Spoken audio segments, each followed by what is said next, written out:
નર્મદા જિલ્લામાં આગામી સ્થાનિક સ્વરાજની ચૂંટણીને લઈ રાજકીય માહોલ ચરમસીમાએ પહોંચ્યો છે, ત્યારે જિલ્લાના રાજકારણમાં મોટા ઉલટફેરના સંકેતો મળી રહ્યા છે.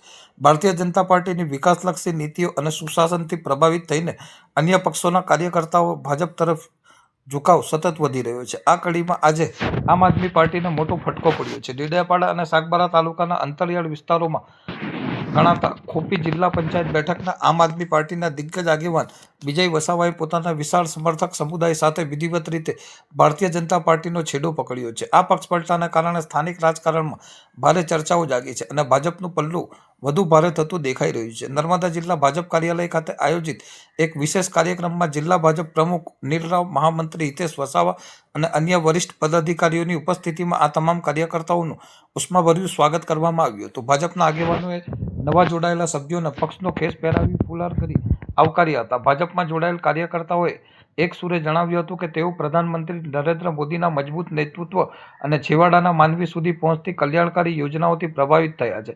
તેમણે ઉમેર્યું કે વિરોધ પક્ષો માત્ર વાયદાઓ અને ગેરમાર્ગે દોરવાનું કામ કરે છે, જ્યારે ભાજપ વાસ્તવિક ધરાતલ પર શિક્ષણ, આરોગ્ય, રસ્તા અને પાણી જેવા પાયાની સુવિધાઓ માટે મક્કમતાથી કાર્ય કરી રહી છે. આ પ્રસંગે જિલ્લા પ્રમુખ નીલરાવે વિરોધ પક્ષો પર આકરા પ્રહારો કરતા જણાવ્યું હતું કે કોંગ્રેસ અને આમ આદમી પાર્ટી પાસે કોઈ ચોક્કસ વિઝન નથી. તેઓ માત્ર નકારાત્મકતા ફેલાવી રહ્યા છે. બીજી તરફ નર્મદા જિલ્લામાં થયેલ અભૂતપૂર્વ વિકાસ કાર્યોને કારણે જનતાનો વિશ્વાસ ભાજપ પર અતૂટ બન્યો છે. તેમણે વિશ્વાસ વ્યક્ત કર્યો હતો કે આ નવા જોડાણથી સંગઠન વધુ મજબૂત બનશે અને આવનારી સ્થાનિક સ્વરાજની ચૂંટણીમાં ભાજપ ભવ્ય બહુમતી સાથે વિજય મેળવશે. આ રાજકીય ઘટનાક્રમથી સ્પષ્ટ થાય છે કે નર્મદાની જનતાને હવે વિકાસ અને સ્થિરતાને જ પ્રાથમિકતા આપવાનો નિર્ધાર કરી લીધો છે, જેના પરિણામે વિપક્ષી છાવણીમાં અત્યારે સોપો પડી ગયો છે.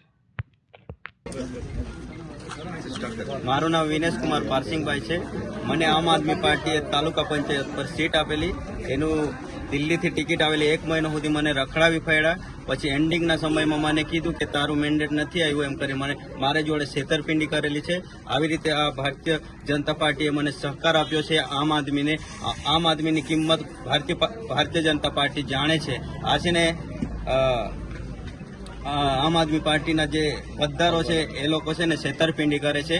આવી રીતે લોકોને છે ને જૂઠું બોલીને છે ને ફસાવાના કામ કરે છે. કારણ કે આજે મારી જોડે થયું છે, કાલ તમારા છોકરાઓને તમારા જોડે બી થશે. એના માટે સાવચેત રહો અને બીજેપી પાર્ટી જોડે આવી જાઓ, એ જ અમારી અપેક્ષા છે.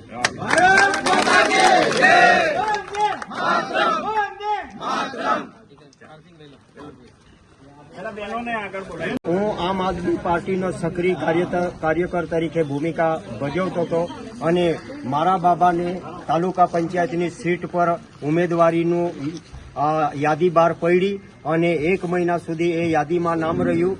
અને જ્યારે દેમમોગરા એક નામ ડિક્લેર કરવા માટે એ લોકોએ મિટિંગનું આયોજન કર્યું, તેમાં ઊભા કરીને જાહેર કર્યું કે તાલુકા પંચાયતની સીટ વિનેશભાઈ પારસિંગના નામે જાહેર થાય છે. અને પછી એન્ડમાં રાજપીપળા કે ગમે ત્યાં જઈને દેવાભાઈએ છે ને મેન્ડેટ ચોરી લાવીને બીજાના નામ પર લખીને મેન્ડેટ રજૂ કરેલ છે.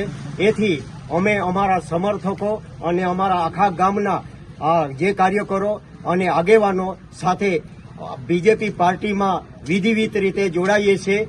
એ સાથે હું મારા વક્તવ્યને પૂર્ણ કરું છું. જય હિન્દ, જય ભારત.